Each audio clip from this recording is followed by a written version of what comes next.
welcome to Books Unbound, the podcast where we unbind books to get to their hearts with your hosts, us. It's Ariel and Raeleen. Hello. Hello. Hello. So I've had a thought, Raeleen. Oh. Without us meaning to, without planning, without intention, I think our hair right now is actually the peachiest of when we were trying to get to peach. What do you think?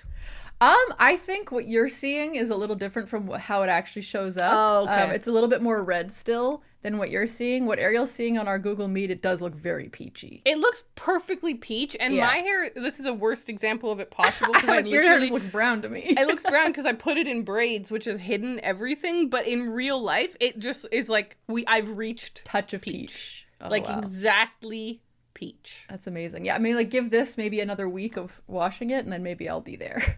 Yeah. Or maybe it'll be purple. Who knows? I'm unpredictable. Yeah, I mean, actually, let's talk about that. You had said that you were kind of going to go with the peachish, reddish thing until you ran out of the dye. Have you run out of the dye? Yeah, I used it up like last week or the week before when I dyed it again. And now it's gone, and now I'm in possession of a purple hair dye. Oh, so my God. Yeah. Okay. But I have to wait for this to really fade before I do that. Totally. Like, it's good. I'm going to try and get it as washed out as possible. Yeah. Might even have to use that trick. I used to do all sorts of things to my hair as a teenager, and there's a trick for getting dye out where you use, like, dish soap and other things because it just strips the dye out. So I might get to a point where I need to do that just to make fun. A clean slate. With purple. I'm excited for purple. It's been a long time. I had purple hair in, like, 2016, 2017, something like that. Like, it was a full-on ombre. Like, my hair was very purple, and I loved it. So I'm excited to revisit that. Okay, next let's talk about our dewy complexions. I know, there is sweat on my upper lip that I can feel. I'm just like, if I'm rubbing it. I'm so shiny on camera. Because we can't have fans and air conditioning going while we're recording. For the too loud. audio.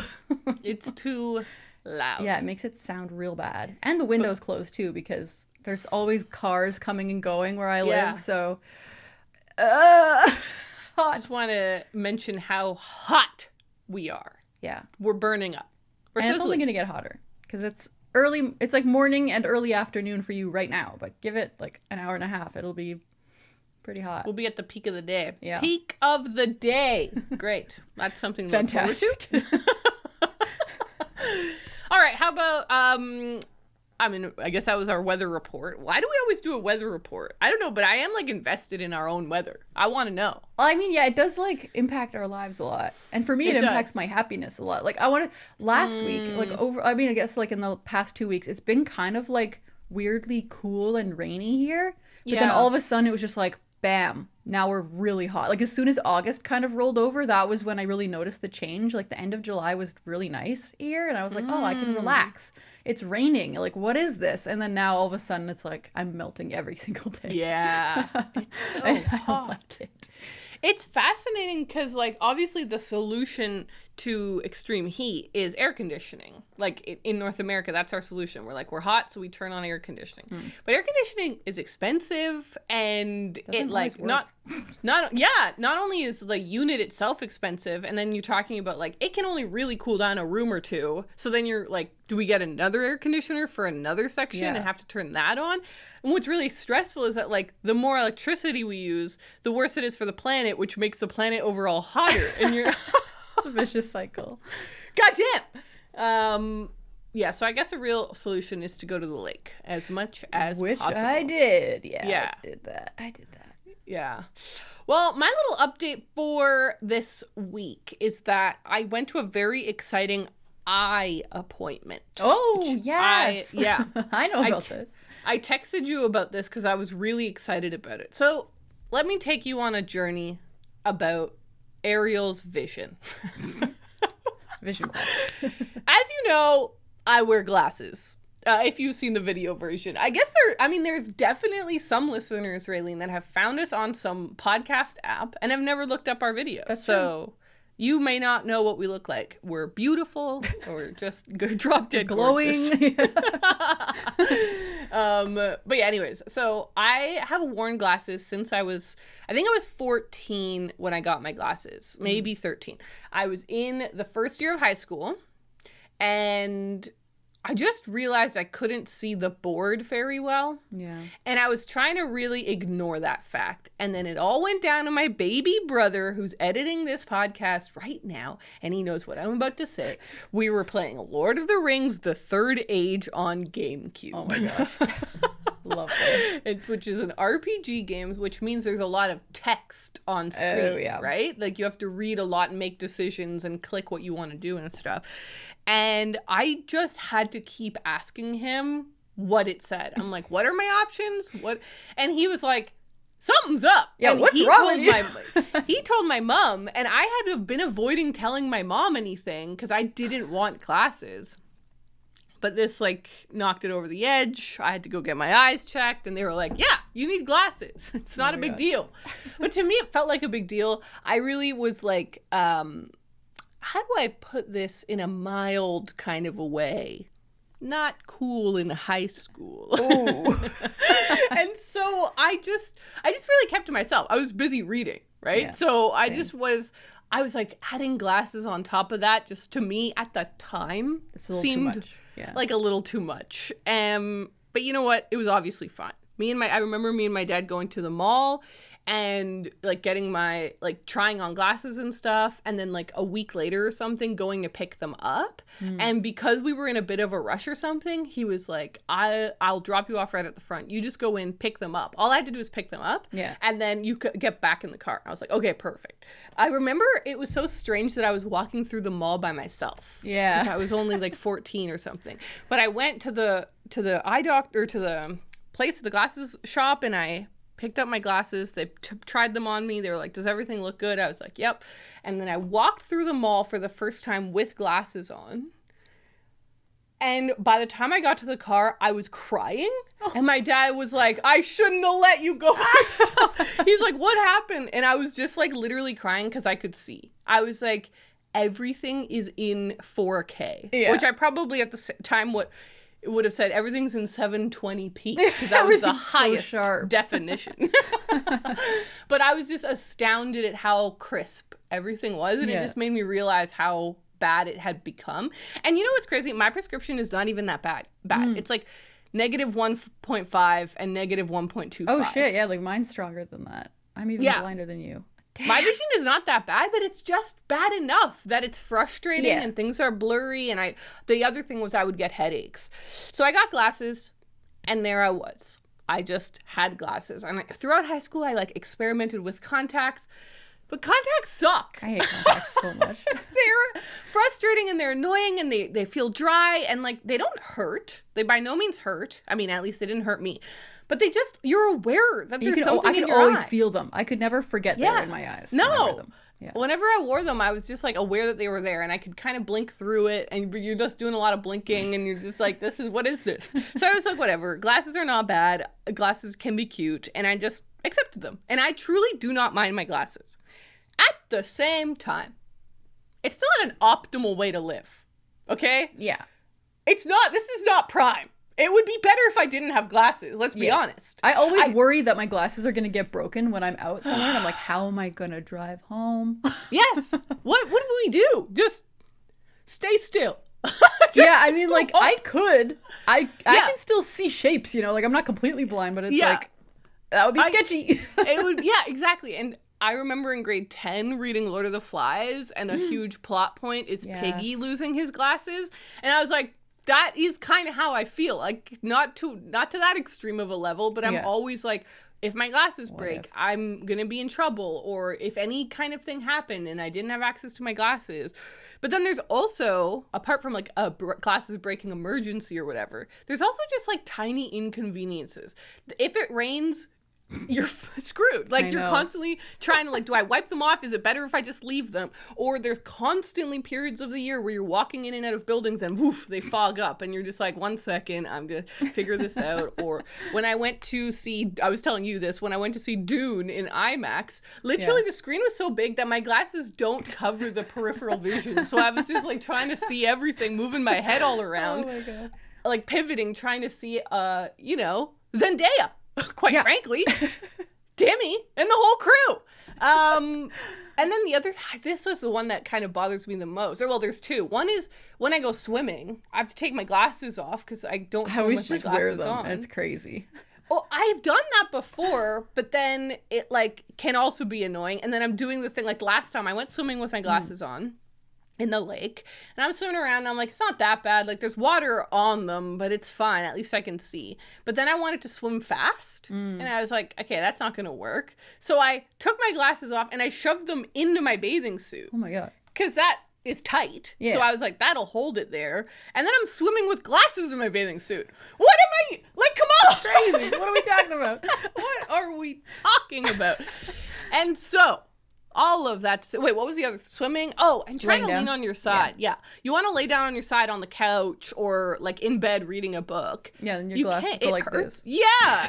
They just shove off your face or they're dinging into your nose. It's not optimal. So you're all thinking, damn, Ariel, you should get LASIK. It sounds like you would like LASIK.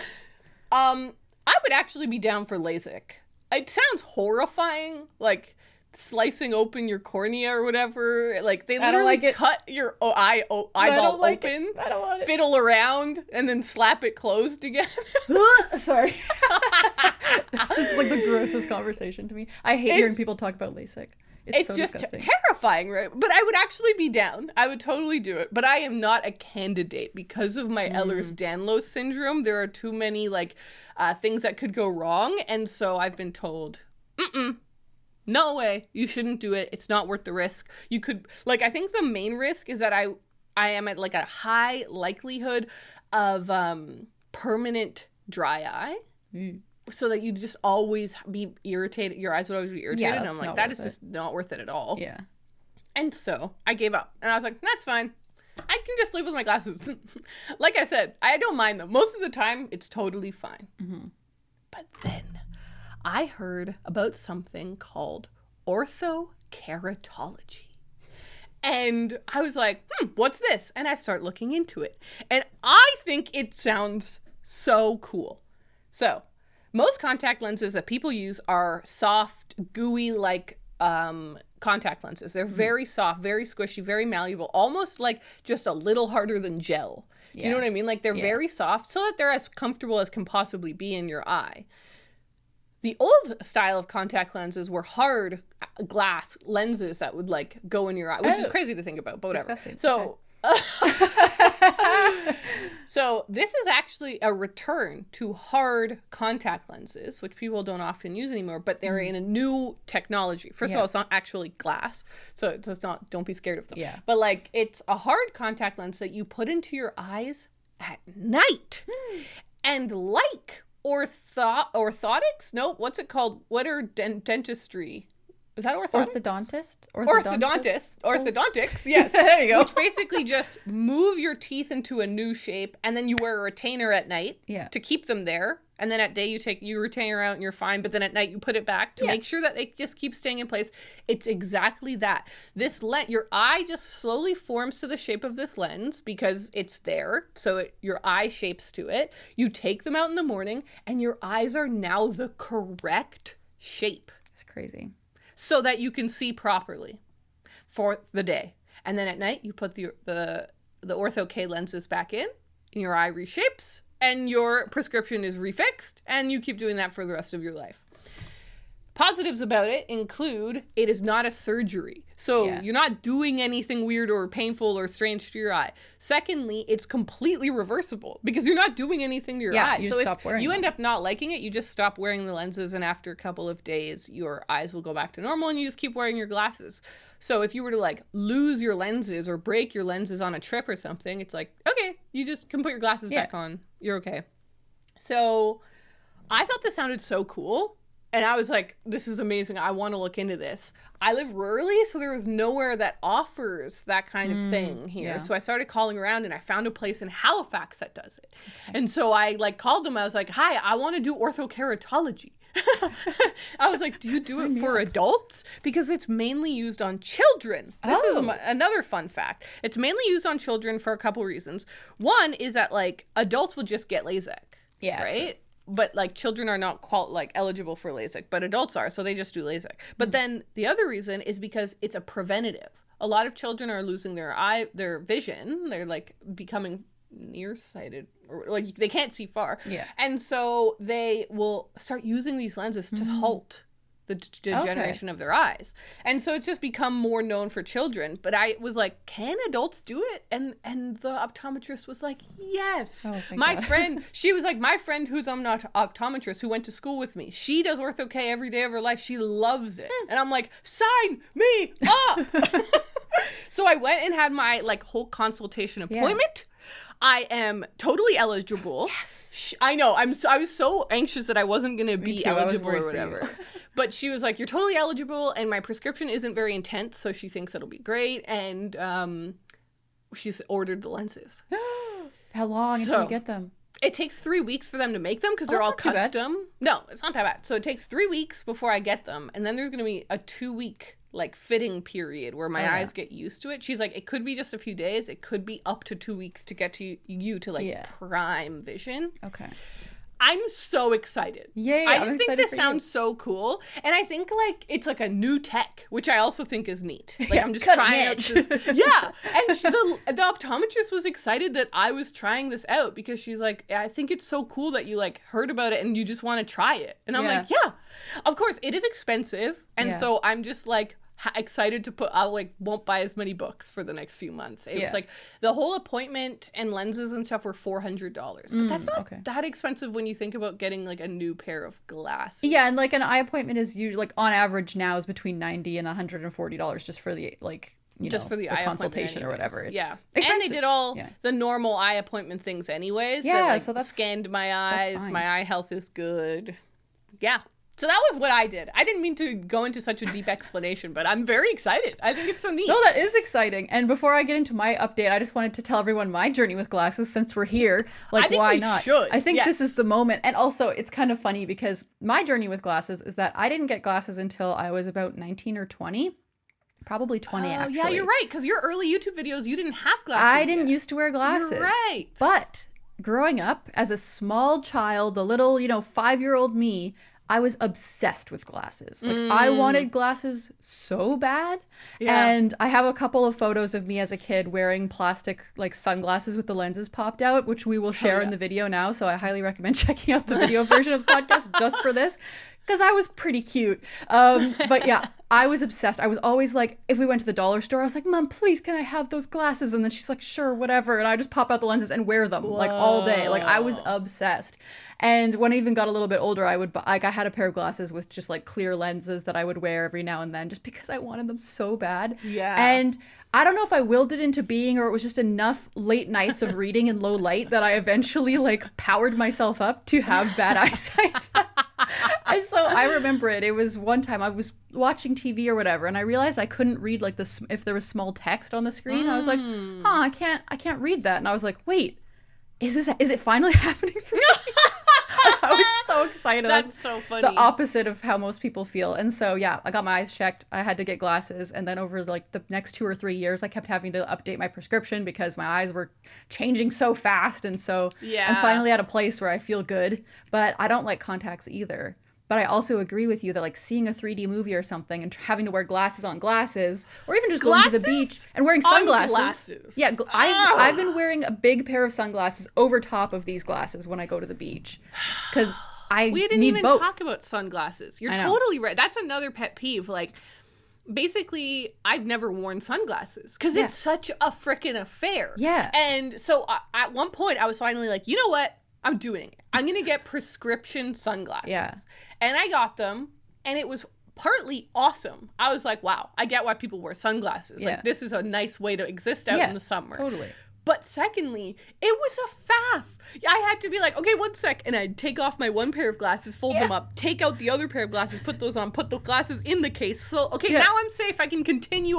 Like, it was like, and then, I got to transition back. We're in a restaurant. One moment. Yeah, like you still need 2 pairs of glasses. You still need 2 pairs of glasses. It's so annoying to not be. And I see people all the time. Like, I have a friend of mine who loves sunglasses, and we'll just be out, and she's like, oh my God, these are so cute. And she'll buy like a $20 pair of glasses and just put them on. And I'm like, I know. I buy a lot of sunglasses, like, foolishly. So I'm like, but I can't, like, I can wear them, but I have to be blind. As either I have my eyes are protected. Yes. Like, I wear one or the other most of the time. So sometimes if we're, like, going for a walk, I'll be like, okay, I'm going to be blind for a while. So, like, you're going to need to guide me. Like, which is so interesting. Because I need to protect my eyes, my poor little blue eyes. My other problem with that was that my prescription changed. So now those sunglasses don't even work. That's why I haven't gotten prescription sunglasses. I'm too scared. You're right. Of my eyes changing. So okay, I am like, Yeah. I'm considering looking into the OrthoK for myself as well too, but I wouldn't want to do it like all the time is my only problem. And it sounds like you have to kind of wear them consistently for them to work. I think so, yeah. Yeah, so probably won't work for me, which is fine. I'm happy to keep wearing glasses and just deal with the inconvenience. And like, I sometimes will get a pack of just disposable contacts that I can then, if I'm planning on, going to the movies, or they're not really good for swimming because you're not supposed to get them wet, but you know, that's life. I'm okay with it. Like, I've been wanting to have glasses my whole life, so I'm okay with the inconveniences. Because the benefits outweigh the cons for me, Like, I'm happy. They look cute as heck. I know. I feel more myself with glasses on, quite honestly. That's really interesting. And I remember this was like a whole topic with your wedding as well, where you like definitely wanted to wear your glasses. Yeah. I think that's really cool. I'm happy for you that your eyes fell apart. I am curious, what is your prescription? You don't have to give the exact prescription. Yeah, I always forget it, but it's like one eye is like -245 or something, and the other one is like 215. Like, they're kind of different. My right eye has astigmatism, so it's a little bit more wonk. But yeah, that's it for me. Yeah, okay, so we're both not in the like extreme zone. Yeah, like, I can still see. I just can't see. Like, everything from afar is like, I'm just looking outside. I'm like, wow, that is blurry. Yeah. It's just it also gives me headaches when I don't wear them for long. Yeah, me too. Like, I sometimes don't wear them around the house, and like, I don't wear them to read because I'm fine up close, but yeah, if I go too long without them on, I start to get lost in the sauce. Well, damn, now everyone knows about our entire glasses history. Thank God. Am I right? It's about time. It's been boiling over. It's about time we let it off our chest, So you said you had some other things that you wanted to mention about this weekend. Lay them on us. Yeah, just a couple of quick things. Because when we had Kaylee on the podcast, I mentioned how I want to like destroy my garden and then rebuild it anew. So there's a little update with that. So when we moved in, there was this old, I think, rhododendron bush in the corner of our backyard. And half of it was alive, but half of it was like pure dead. Like, it was like the branches were breaking off. Like, it was clearly like all the leaves were dead. And so we were like, we don't like this. We don't want it. It's not pretty. We don't want it at all. But we were like, how are we going to get rid of this? We need like a chainsaw or something. Because we trimmed it as much as we could with just hand trimmers. But it was beefy and it was big. And so we were like, maybe we'll rent a chainsaw, like, I don't know, but we just keep putting it off. But then my mom has a friend who has a chainsaw that she decided she wanted to lend to us. So she actually lent us 2 chainsaws. And so my brother came over on the weekend and we like did a lake day as well, which I'll get to in a second. But before that, I used a chainsaw for the first time. Was it awesome? It was pretty cool. I was actually really scared to use it beforehand. I was like, I don't think I want to use a chainsaw. Like, I don't think I'm interested in that. But they're just like electric chainsaws, and they have like multiple levels of safety. So like it feels very okay. And so it was fun. So we chopped up the bush and got rid of it. And now our backyard is like a clean slate. Like, we still need to replace all the soil and stuff because it's all still old stuff. But that's my garden update, and it was just kind of fun. Because remember when I went camping a few months ago, I got to chop wood for the first time? This feels like that. It feels like an update in my, like, wood story. I love that. My storyline of wood chopping. So, yeah, that was what we did. We did that on Friday night, which was a weird thing to do on Friday night, but we did that. And then on Saturday, we went to the lake, and it was the same lake that we went to when I went camping, the aforementioned camping trip. And so it was really fun to go back there. And we got there really early in the morning, so there was only like 5 other people on the beach. It was super calm. We were like, oh, this beach is incredible. This one is way better than that other beach we used to go to that's so busy. But of course, as the day dragged on, more and more people showed up. So there was like, along the water line, like, there was no gaps. You know, it was like kayak, umbrella, chairs, more kayaks. It was just like, but it was really fun. Like the morning of swimming and like playing pass in the water and stuff was really, really nice and calm. So I'm excited to do that again because next week, Kyle and I have our anniversary is happening next week. Woo! So yes, we're celebrating 2 years of marriage? 2 years of marriage and 11 years of being together. Wow. So we have, I took the week off. We were planning on going on a vacation somewhere, but it didn't work out. So we're just doing a staycation. But I'm excited to like go to the lake as much as possible during the week when it's not going to be as busy. So I'm looking forward to that. I'm looking forward to having some time to chill. So yeah, I'm excited to swim lots. But the other last little life update that I did was yesterday I made another kind of bread, which you know about. Right. Yes. I made cheese bread. That looks good. And it looks so good. So it was like a quick bread recipe. So there was no yeast, no kneading. It came together like as banana bread would. Like you just mix everything together, throw it in a loaf tin and bake it. And it had like chunks of cheese. It had Parmesan sprinkled on top and on the bottom. So it's got a really nice like cheesy crust. And it was from that America's Test Kitchen bread book I bought a few weeks ago. So so far, stamp of approval on that book. It's very good, and I feel very accomplished. And spoiler alert, this upcoming week I'm also going to be making cornbread for the first time, so I will let you guys know how that goes. I don't know how to do that yet. I'm curious about. Yeah, that sounds intense. Yes. So we'll see how it goes. But that's it. Awesome. I've just been kind of like chillaxing, making bread. I think that's wonderful. I feel like I've been really busy, and I wanted to stop. Yeah, I feel that. But you know what's awesome? It's not gonna stop. No stopping. No. I guess I have a question for you. Are there any updates on the book truck? Do you have any more events lined up? Because I know last time we chatted about it, you did not. Yeah, great question. Actually, super question because of timing. Oh. Yeah. Like I've got one tomorrow. Yeah. Actually, no, I was going to say, well, this one's actually going to come out before or after the next event. Okay. So I had the truck basically on pause for two things. One, for rest and relaxation and to kind of like regather myself. Yeah. But then secondly, because it had some mechanical issues that I needed to get fixed. And I ordered the parts and I was just waiting on them to arrive. And they finally arrived last week, and I made an appointment at the mechanic, and they got put in. And when I drove it home, it was so exciting because I could just feel how it was just so much quieter and smoother. He was like healthy. Everything was just way healthier, just running really nice. And he caught another thing that was like a little broken, so he like put a new belt on a thing that was really cool. And so we got the new distributor cap, the new spark plugs, we've got the new rotor, we've got the new anyway. So what was he fixed the belt on the cooling on the water cooling system. Cars are so mysterious to me. I know. What are these words you're saying? But the point is, lots of good improvements, right? Yeah. And so I drove it home and I was like, okay, I feel like confident that I could do an event soonish. And I had been looking at this cute farmer's market that's in this really old hall that I knew about because some people that I knew from a different thing, they had like they frequent this farmer's market. And I was like, that would be really cool. So I reached out to them and they said I could come. So I'm going to go to do this farmer's market this weekend. Unless it rains. Which I am a little worried it may rain because it's like a very rainy forecast. So we're gonna see about that. It will be dependent on rain, but it'll be cute little farmer's market vibe, and I'll just be parked outside this old-timey hall, which just seems so beautiful. Well, I hope it works out. I want to hear I hope it works out too. I don't have time to order books for it, which is the first time that's a thing for me. How is your stock? My stock is decent enough that I could do an event like this where it's not going to be a really busy event.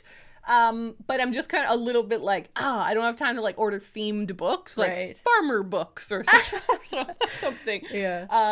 But that's okay. So other than that, I don't have any events yet. I have one or two that I think are going to happen at the very end of August. Nice. And I'm trying to make one work in the middle of August. So I'm just going to have to keep you updated on that. But things are ramping back up, basically. That's which good. is I'm glad you got to rest, but like, yes, let's go. It's book time. Yeah, exactly. I'm excited to go back with the little truck. Yeah, that's a fun update. I guess now we can talk about some books, eh? Probably. Shall we do that? I think we can maybe do that.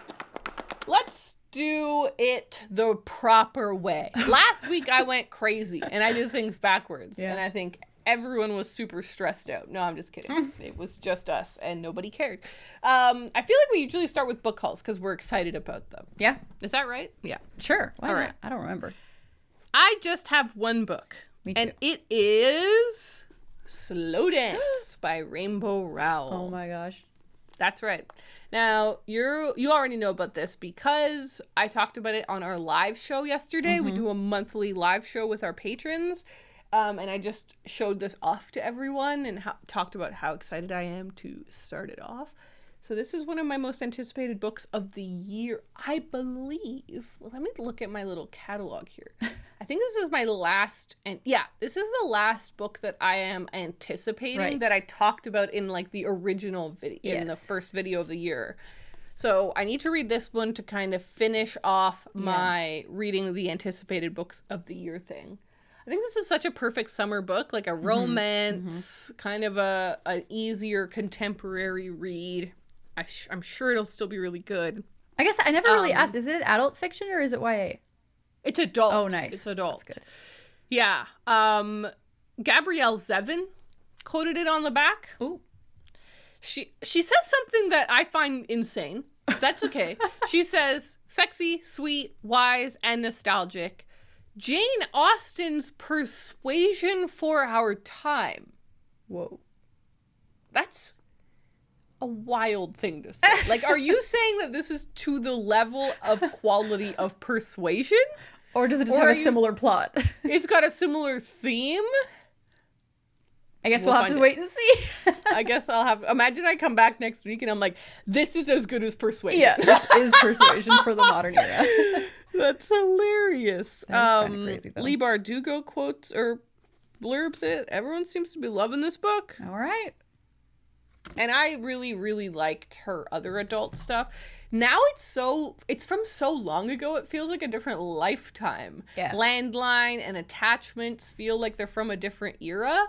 And so definitely. I don't know if I can really vouch for those books anymore. I don't really remember if I don't know if how much I liked them back then would equate to how much I would like them now. But I'm excited to read a new thing from her. Yeah, I feel like it's been a while since she's come out with a new book, so I feel like she's been doing the fangirl mangas, but she is that's like adapting her own thing, but like other artists are working on it. So yeah, I know what you mean. It's a bit different. Agree.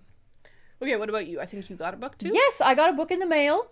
The lovely Penguin sent me another book, and that is Mina's Matchbox by Yoka Ogawa, which is the author of The Memory Police. So that was a book that you and I both read. We did a book club for it for the podcast actually many years ago now, and we didn't really love that book, but I still didn't like it at all. I think about that book all the time. Like it had lots of interesting ideas, and I've always been in the back of my head like, I would like to read another one of her books. Like, this is a case where I do want to give the author another chance. It's not like, oh, just because I didn't like this one book, I'm off her forever. I'm like, you know what? I am intrigued enough to read something else by her. And this is her new book that's coming out, I think, just sometime in August here. Because I just received it in the mail. But I'll just read the beginning of the blurb. It's kind of long, but it sounds so good. In the spring of 1972... already intrigued.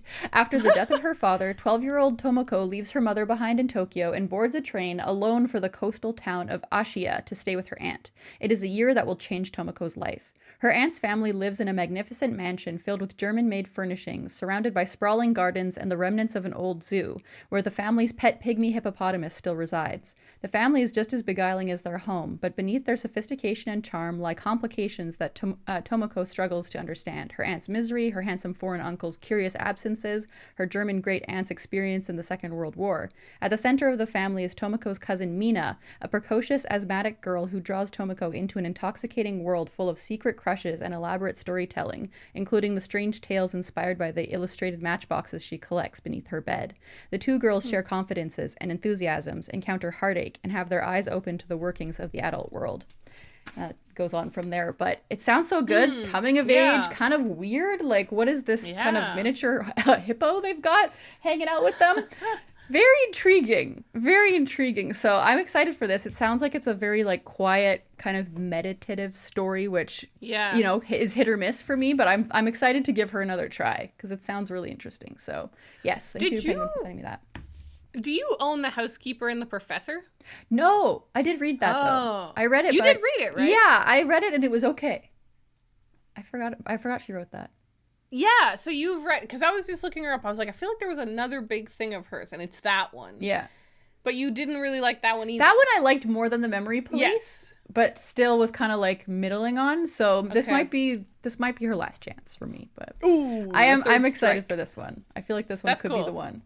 I love that. All right, now let's talk about what we finished. I believe you said that you had something cool to talk about for a while, so maybe I'll start us off with my 2 short reviews. Sure, sounds good. So the first thing I finished, I told you I had to finish, is Half-Ass Manifesto by Lena Norms. Now, I'm basically not going to do a real review for this yet, because this book isn't out yet, and it's in an early form, and I quite genuinely don't know what I'm allowed to say.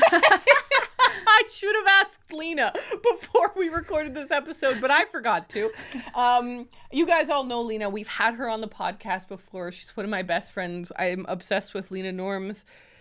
When I think about quality people on the planet, and I think about Lena walking around the earth, it just makes me so happy. She's the best. She's the best ever. So anyways, she has written this fantastic book, which I'm so thrilled I can say is a fantastic book.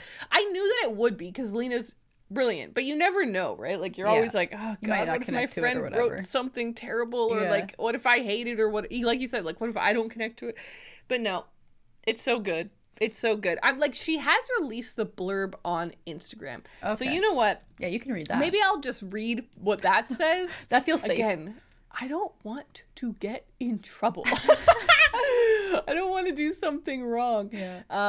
Let's see. I think I found, yes. So she had posted here that says, I'm really hoping that this book is a big hug and a more pragmatic approach to self-improvement that doesn't take itself too seriously, discourages self-centered navel gazing, and encourages community, and is also sneakily all about positive panic. Which is kind of her way of talking about climate change, where there's a way to spin the panic that you have about the planet for positivity. Yeah. So the tagline is how to improve your life without burning out. And she tackles this theme of like, you can half-ass your way to being the kind of person you really want to be, where it's like, you don't have to live in extremes. You don't have to be a full vegan. Maybe you could do part vegan, or like, that's just one example.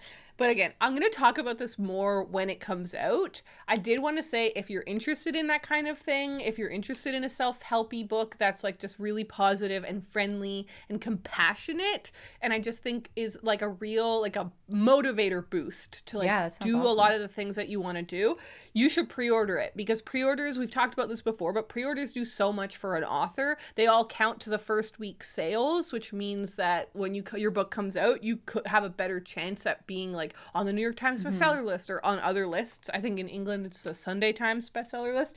But also it just like helps the publisher know that they should put more marketing into it, and just helps in all sorts of ways. So I love Lena. I am so biased. Wow. So biased, it's insane. There's like nothing but bias over here. But I love the book. So that's awesome.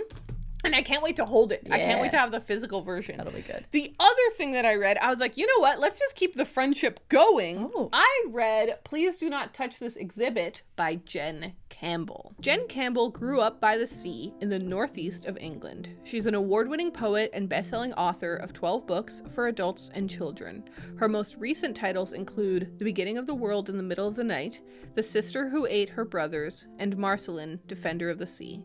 Her books have been translated into over 20 languages. She has won both the Jane Martin Poetry Prize and an Eric Gregory Award. So this collection came out in 2023, and I forget when I was sent it. Actually, I was just reading it, and a pamphlet fell out of it. I love how I just shove stuff into I know, things. I do the same thing. A little pamphlet fell out of it that was like, this book's coming out in 2023. Like, oh, yes. And I'm like, oh, great. So I was probably sent it in 2022 or early 2023 or whatever. And I finally read it because, well, partly because I just read Lena's book and I was like, I should keep reading books by my friends. That's so fun. But then also because we were talking about poetry last week and I was like, oh, what I want to keep up with reading poetry. Yeah. And we mentioned Jen Campbell a couple weeks ago because she like submitted that awesome comment. So I was like, Jen, it's time. Why have I been sleeping on this? Oh my God, this is so good. Oh, good. Again, that's awesome. I'm not surprised. Jen is great, and I've read some of her books in the past. She's a fantastic writer. Like, I knew this, but I just went into it not really expecting anything. Yeah. I was just like, I don't really remember what this is about, and I just started reading it, and I was like, floored. Literally, like, okay, this is so rare, but I read the first poem, and I was like, oh, shit. We're in for a good time. Here we go. So I'm going to read the first poem. It's called At First, the House is Blue. And I wish that I had Jen Campbell's beautiful British accent, but I do not. Imagine it in a British accent, everyone. Okay. I don't think I need to explain that it is winter as I approach the house. Let me just decide. What an opening line. I love an opening line of a book. I don't think I need to explain that it's winter as I approach the house. Yeah. She says it all. Okay, 5 out of 5 stars for the rest of the book. Okay, sorry. The blue curtains don't just cover the windows, they also curtain the grass. The lawn leaks. It's waterlogged felt, and walking across it is licking velvet. I wouldn't recommend it, but it is the only way to reach the house. This house, with its blue door and its blue brain, which, if I had to, I would draw as a sea of traffic lights, or perhaps as some kind of whale. That's the first one. And I was just like, she's doing so many gorgeous little things. And I was like, take me on a journey, Jen Campbell. I also highlighted this other one that's called The House is All the Colors All at Once.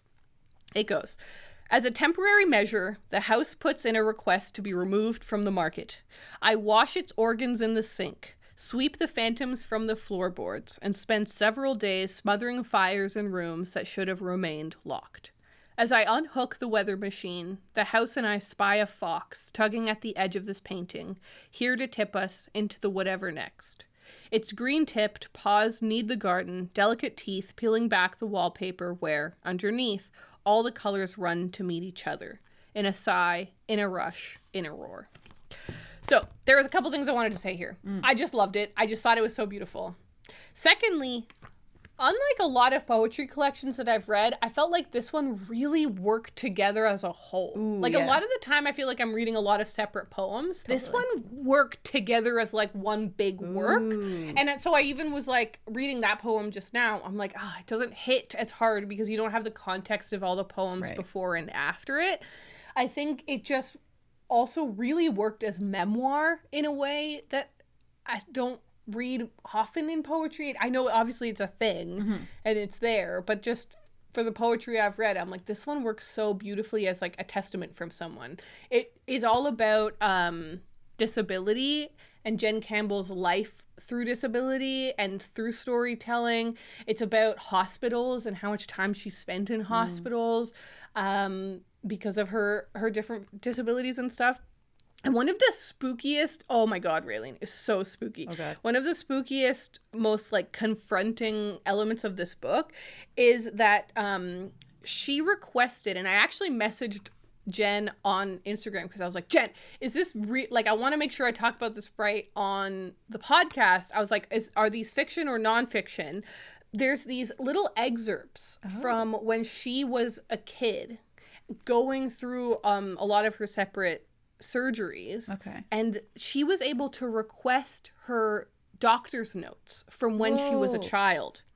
And so here's like the first one that appears in the collection. Yeah. Dear blank, I would be grateful for your opinion on this deformed baby girl, no name yet. She has a deranged skeleton, and I suspect will need surgery ASAP. No doubt she will be of particular interest to blank in genetics. Will refer. Whoa. Imagine reading that about yourself. That is like, really crazy. It's so confronting and like objectifying. Yeah. But couldn't be more personal. I mean, they're so harrowing to have them throughout the book. It was so powerful. And I was like, these would be powerful if they were like made up, like if they were fiction or if they weren't, but they're not. They were real. That really she said she like requested them and she was actually given them and she just chose out some of them to share in the collection. I was just like, These are so intense. Yeah, what a personal collection. Yes, and exactly. And she said on, like, I was reading through her Instagrams and stuff, she said that this is, like, the most intense thing she's ever written, the hardest thing she's ever written, but, like, she's so proud of it. And I'm like, you should be so proud of this collection, Jen. It is unbelievable. And it talks about, like I said, about disability, but also her going through IVF.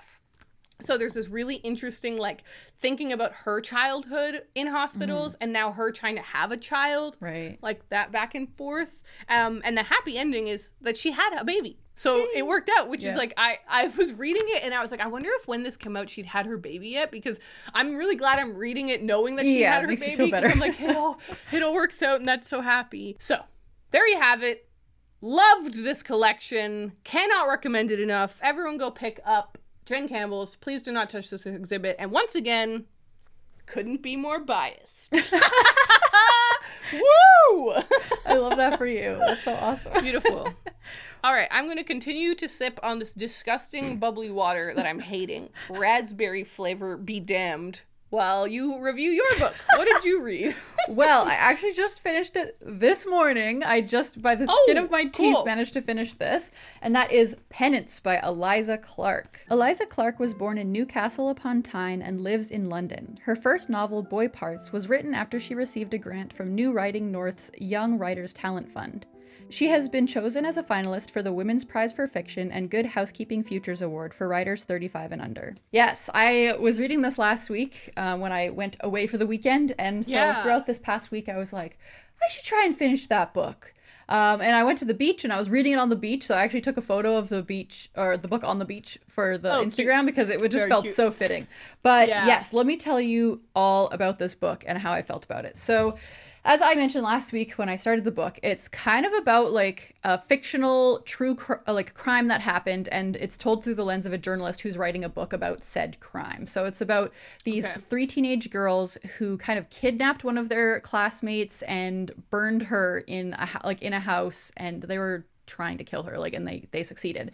And so this whole story is about going kind of deep diving into each of the girls and kind of like what was going on in their lives around this time and what was going on between all of them, and just like going through all of that and kind of explaining what happened, like what actually happened. But it also, what was really interesting about it is it kind of did a deep dive into like the internet and like Tumblr culture and like true crime as a fandom thing, which was very interesting, because this, like, it kind of opened my mind up to things that I never had really thought about, and in a way that, like, one of the main one of the girls who did the crime, she was obsessed with true crime, but specifically about like a mass shooter, like this teenage guy who shot up his school. She became obsessed with him and was part of a fandom that like worshipped him. And she wrote fan fiction about him, like weird stuff. And I was like, this is probably real though. Like, I don't want to look into it because I don't want to know more, but like this has to be a thing that actually happens, right? And that just like chilled me to my bones. I was like, when I think about true crime, I just think about like, you know, the big ones that like everybody knows about and stuff. I don't think about like niche little things like this, but like it made it extra creepy, and it is making me like think about true crime a little bit more, and like how much of that do I actually want to be like, you know, observing and getting into and supporting, because it is kind of messed up. Like a lot of it is very messed up, so it does make you think about that a lot while reading it. But it's also very much just like about teenage girls, so I wanted to say, like, for anybody interested in reading this book, there is a lot of kind of like cattiness and like teenage girls bullying each other is like a large part of the book. So there are times where I was like, oh my gosh, this is a lot. Like, it was very, very catty is probably the best way I could put it. But it did add to the whole book because it kind of paints a picture. But then another level to the book is that this is being written, quote unquote, written by a journalist. And so when you get to the end of the book, you're kind of like, how much of this was real and how much of it was kind of played up for this book that he's writing, and like it just like had a lot of really interesting elements. So all in all, I really liked it. I would say I didn't like it as much as Boy Parts. I like Boy Parts because I was gonna ask it, because that one you're like focused in on one character and you're in her mind and you're kind of like, oh, she's so messed up, but it's so interesting. Whereas with this one, there is a lot of bouncing around and kind of like interpretation, and you're like, ooh, how much of this is really true, and is this how it really happened, and who do I actually feel bad for, because like even the victim was kind of like had, you know, things about her that were like not the most flattering, and like she was kind of mean to people too, and like so the whole time while you're reading you're kind of like, what is true, like what do I believe? And so that was really fun. But yeah, with Boy Parts you kind of like know from the get-go, you're like, oh, this character, she's bad, but it's interesting to read from her perspective. So I'm really excited to see what else Eliza Clark writes. I know she has a short story collection coming out later this year, like just in the next few months, I guess. So I'm excited to get that and read that and kind of see where she goes, because she's kind of like a hot young writer who has, you know, lots ahead of her. So I'm really excited to see what she does. That's so cool. Where is she from? She's from England. She lives in London now. Classic. Cool British. She's very cool. I'll show her on the video. She's very cool, wearing a jumpsuit with her red hair. Okay. She's awesome. Right. She's awesome. Yeah. Damn it. She's who we all want to be, you know? So Boy Parts was her first book, 2020. Yes. I know. I've now read everything that she has come out with so far. So okay, wait. Or not. It says that she had a short story collection called She's Always Hungry, published with Granta in 2023. Oh, that's the one that's coming out. It's coming out this year here, I guess, then. Oh, yeah. Okay. Yeah, it's being published in Canada later this year. And I'm seeing her Instagram. And this is her. Wow, she's cool. Damn it. That's awesome. A cool chick. How do you feel about the covers of her books? Because they have that kind of thing that's going on with a lot of covers, right? Where it's like a big block of color with a photograph underneath. Yeah. I feel like that's a classic thing right now. That's true. That is a thing, and I dig it. I find that I'm very drawn to books with covers like that. Like so far I like it. I do really like it, because I do like just like an image, like a photograph instead of, you know, illustrated covers. I do enjoy when a photograph is used in a really interesting way, and like I feel like her covers have really interesting photographs. So I dig it. I'm into it. That's awesome. All right, well, good job, Raeleen. Thank you. Thank you. Yes, I read a book. I know it's been a while since I finished something, but I feel pretty good about that. I'm now, I think, 3 books behind my getting to 50 books goal instead of 4 books behind. So cool. I'm getting somewhere. I mean, you win as long as you don't pass 50, right? Exactly. So, as long as I'm behind, I'm happy. I just like having that wiggle room, because there was a moment where I was like 1 book ahead because I accidentally read a few books in the same week. And so now I'm like, I can do whatever I want. I can read a short book if I want. I can read a long book. Doesn't matter. There you go. That's pretty cool. Yeah. I mean, I guess if you wanted to, you could not read another book all year. That is also true. I would lose, though. I think I would lose a little if I did that. I would also say we'd probably have to fire you from the book podcast. I agree. Yeah, at the beginning of this, like I said, there's no way that like I want to stop reading completely. I just want to read a little less so I can be a little less obsessive. And I think I'm succeeding at that so far. That's exciting. Yeah. All right, let's talk about what we're currently reading then. All right. What the hell am I currently reading? Okay, I'm currently reading Agatha Christie's biography. I've now passed the halfway point. Oh, nice. That's big news. So obsessed with this book. Like, I'm just loving it so much. I can't wait to review it when I finally have finished it, but I do think that it will happen this week because I've sort of like kicked it off like more, like, if you know what I mean. Like I was like slowly reading it, and I was kind of only reading it in the car, which is why I was going so slow. But now I'm just playing it all of the time. I'm just like doing my makeup and I'm listening to the audiobook, and I'm like, I keep wanting to listen to it. Awesome. Which is also why I didn't finish more this week, because I just like was listening to that one so much because I was enjoying it so much, and I was like, I didn't finish anything else. But anyways, I also started Sleepwalk by Adrian Tomine, and I also made it past halfway with this one. So this is a collection of stories by Adrian Tomine. I wonder if it's Tomine. Tomine feels more intuitive to me for some reason. I have really enjoyed some of his collections, and Killing and Dying, I would say, is one of the best graphic novels I've ever read. I am not liking this one at all. I wasn't expecting you to say that. I don't want to say hating, but I'm basically hating it. I'm just like, is that one like, is it graphic? Is it are all of his collections like graphic novel? Like, are they illustrated, or is it just, okay, yeah, it is. Okay, I can see now. Yes, sorry, yeah, totally. He illustrates all of them, and they're all, I mean, I'm trying to remember if they're all black and white. I don't think that they are all black and white, but I might be wrong about that. No, I'm not. There definitely are some with color, but these happen to all be in black and white. Okay. And the illustration style is just as good as his stuff normally is. Yeah. It's like right on the edge of me not liking it, but like it still really works, where I'm just like, that style of illustration, I'm like, I wouldn't hang it on my wall. I don't think it's like beautiful, but I think it's so powerful. It's very expressive. It's very like, I don't know, it's just so effective at doing what it's meaning to do. So it really works.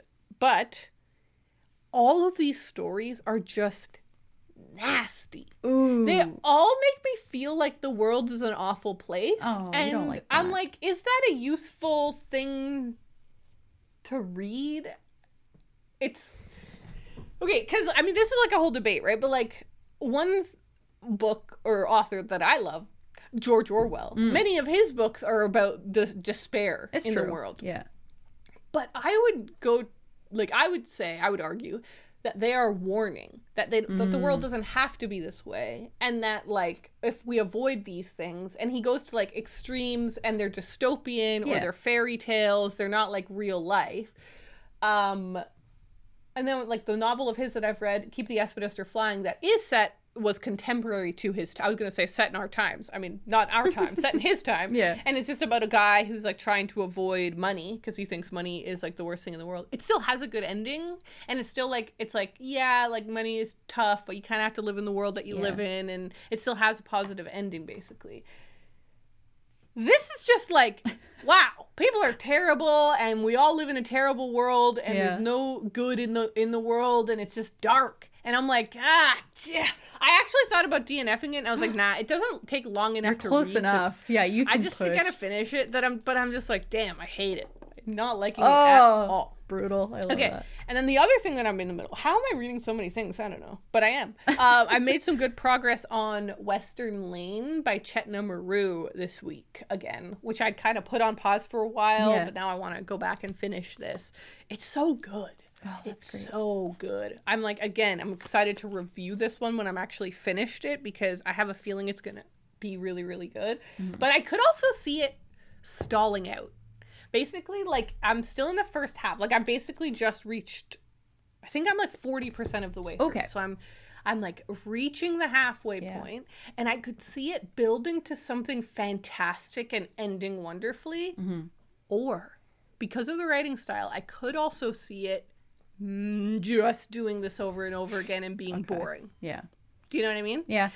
So we're gonna have to wait and see how that one turns out. So that's the stuff I'm in the middle of, I think. Okay, cool. What about you? Well, me, like I said, I just finished reading Penance this morning, and I guess like technically I'm reading Valley of the Dolls, but similarly to you, it's like I haven't picked this up in 2 weeks. You know, it's one of those things where I'm like, I'm reading it, but I haven't read it in a little while. So I'm still debating at this moment if I'm in the mood to read it at this exact moment, or if I'm to be distracted by something else. And in following my bliss, I have a few books that I'm like, I might pick this up next. So I wanted to mention them because I feel like it's juicy. It's a little bit juicy. Like, am I going to just abandon Valley of the Dolls for a little bit to read one of these? So the first book that's on my potential up next is Only Child by Rhiannon Navin. Hell yeah. Which I have been wanting to read for a while. And all of these books like are... I'll go through and explain all of why I'm in the mood for them kind of, but like Penance is like the reason I'm in the mood for this, because this is about like something scary that's happening. This one is about a school shooting, which kind of like plays into some stuff from Penance, and I feel like I'm still in the mood for something kind of dark and spooky. And like Brenna Thumbler loves this book, so that's another great reason to pick it up, and it is on my 24 and 24 TBR, so there's a lot of reasons that I feel like picking this up. I just want to be stressed out for a little while longer, which also kind of plays into The Talisman by Stephen King and Peter Straub, which summertime always makes me want to read horror, I think, and I haven't read a horror book yet. And I've been watching a lot of horror movies, and I'm planning on starting a horror game possibly today, The Quarry. I haven't started it yet, but I'm hoping to play that, because I just think of like teen slasher, like summer camp, you know, that whole vibe. And so I've been wanting to pick up a Stephen King book, and this is also on my 24 and 24 TBR. So pretty juicy stuff. But then the last book I'm kind of in the mood for is Little Girls in Pretty Boxes by Joan Ryan, because this is about gymnastics, and the Olympics are happening right now. So I'm like, this is the perfect time to pick this up. Yeah. This is also on my 24 and 24 TBR.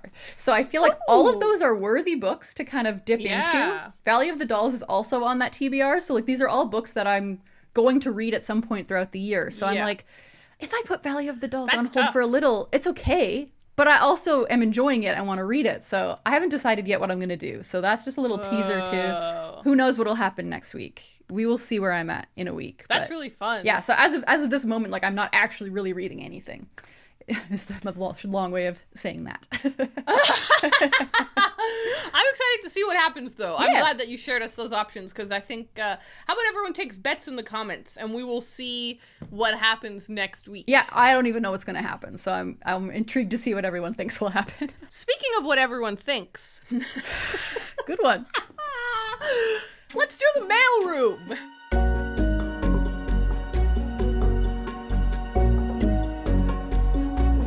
All right, I pulled a couple of comments here from YouTube land. While you were talking about Valley of the Dolls, I actually scrolled back because I was like, I think somebody had commented about Valley of the Dolls.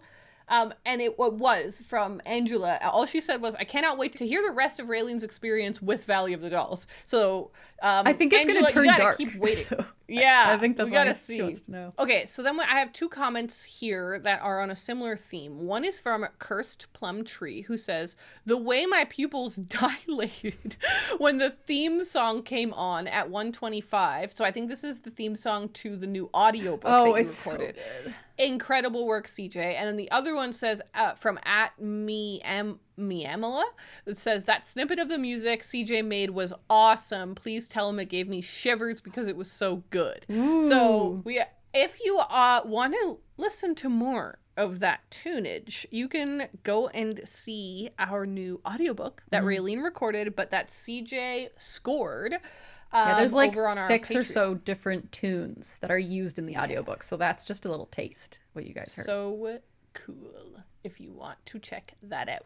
All right, so that was an opportunity for a plug as well. But also I just wanted to compliment Siege because the music is really beautiful. And I love when people like say stuff about the music. @Jaina says, hey guys, thanks for another delightful episode as always. I just wanted to say thank you to Raeleen for the inspiration of using books for props. My monstrous plant fell down. I'm guessing this was a typo and it was supposed to say monstera, but let's go with monstrous. Yeah, that's funny. My monstrous plant fell down during the night off of its precarious prop after a whole fiasco with a bat in our house the evening before, which disturbed my extremely large monstera that's taking over the dining room. Side note about the bat. I can relate with Ariel and all the critters in an old house. It's quite alarming and disturbing and can cause one to need therapy. The plant is fine, but I clearly needed a more stable system, and now I have the branch resting on a beautiful stack of books. Aww. Thanks to you, I now have a happy and sturdy art installation situation in my dining room. That is awesome. I'm happy to hear. I love that comment. That was an incredible comment. Yeah, that's really good. And then the last one I pulled was from @ThoughtsOfABookaholic777. She said, I went to an American school in Switzerland, and we also did a yearly Terry Fox run through the forest. It was great for cancer awareness. I love that. What? That's crazy to me. That is crazy. All the way in Switzerland. Terry Fox, making me cry. Amazing. Beautiful. Yeah. All right. What did you pull out? Okay, well, I've got a few. I have one that we were supposed to mention last week and forgot. Oops. So this one came from Jules on our Discord, who says, I went blueberry picking at the blueberry farm again. Naturally, I went again in my Books Unbound cap and the Ariel shirt. And this year I have my beautiful wrist tattoo from Ariel that I love so much, which is just crazy to me still. Ariel drew like a couple of little books and Jules got it tattooed. It's so beautiful. So cool. She also says, I love it so much, and I bought Blueberries that I got because Kaylee talked about it. Blueberries is a book, by the way. And then she kind of goes on from there. So that was just lovely. And there's a little photo of her in her overalls with the book and the hat and the shirt. It's just, it's too much. It's perfect. Like, Jules, you win. You win so Books Unbound. But then a couple more. Wait a minute. I think she does. I think she might be a certified reader. Oh! I'm sending her a pin. And by I'm sending, I mean you're sending. I shall do it. Okay, we'll be reaching out, Jules. We want to send you a pin. Yay! Because you really went all in there, and I love it. Okay, so a couple more comments I have. One was from, this was from our book news channel in the Discord, so there's a couple things I didn't know about. So cool. Eloise says, after At the Pond, In the Kitchen, and In the Garden, Daunt Books has come out with another essay collection by The River, which looks really cool. It's got a river on the cover. Very beautiful. And that was just a little reminder to me that I really want to get the kitchen one. Like, I really need that in my life. And the pond one is about swimming too, which is so lovely. So thank you to Eloise for that. Kira has given us another bit of book news, and that is that People We Meet on Vacation is being adapted. That's that Emily Henry book. Her first book to be made into a movie, and Tom Blythe and Emily Bader are going to be starring in it. So cool. It's pretty exciting stuff. So that's cool. And then Ryan also has let us know that the long list for the Booker Prize is out and available. So people should check that out if they're interested in bookish prizes. Both read one of the books. We have? Yes. Let me try and remember what the heck they were. Booker Prize 2024. Long list. It's too small. I can't see. Oh, Headshot is on there. You've got that one. Yes. Okay. Maybe it isn't that we've read it. Yeah, I think you were thinking of Headshot. Headshot is my one, and Wandering Stars is your one. Oh, I didn't even see it because the cover's different. That, right? Yeah, I DNF'd it, but that's so funny. Okay. So that's intriguing. So we both thought about one book on the band. We've been thinking about it in the slightest way. We're really bad with literary prizes. We don't really read those books very often. No, we're terrible. We're not very good. And then the last comment I wanted to shout out here was from Lila Co, who was working on a Stardew Valley cross stitch that I think I shouted out like a few months ago, but it is now done. So I wanted to give it a shout out and put it in the video. It is you kidding me? It's so beautiful. It's so good. Insanely so as a cross stitcher, I'm like, that must have taken forever. Like, it's an entire, the entire hoop is filled with stitches. I've never made one quite like that actually fills all the dead space. So I'm just amazed by you, and you're inspiring me, and I think I need to start another cross stitch soon. Yeah. Because that's just too fantastic. Actually, I lied. I have one more comment. This one came in like right before we were about to record. So this came from Amy, who says, "Hi, Ariel and Raeleen. I'm Amy N, the person who had 10 books on my currently reading at once. I submitted that question a couple months ago, and I'm happy to report I somewhat solved the problem. I did a combo of DNF, back burner, and powered through the shorter books. Now I'm at a comfortable 5 books in my currently reading. I'm so happy." That's incredible. So even though the advice was too late, it was good advice. Okay. It was good advice. And I feel good about that. I love that. Well, thank you so much to everyone for listening and hanging out with us on this episode of the pod. As always, extra thank you to our patrons who make this show possible. Yes. We don't read ads out on this show because we have so many beautiful patrons that make the show possible. So if you're interested in supporting the pod, the best ways to do that are to become a patron, which means you get all sorts of bonus stuff like early access to the podcast, monthly vlogs, and bonus episodes, mini podcast episodes every week.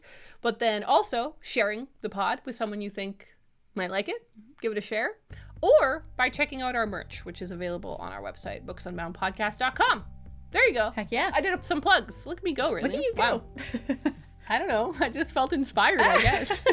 It's the sun. It's the heat. It's getting to us. We're now going to go record our Patreon-only mini podcast, Movie Tub.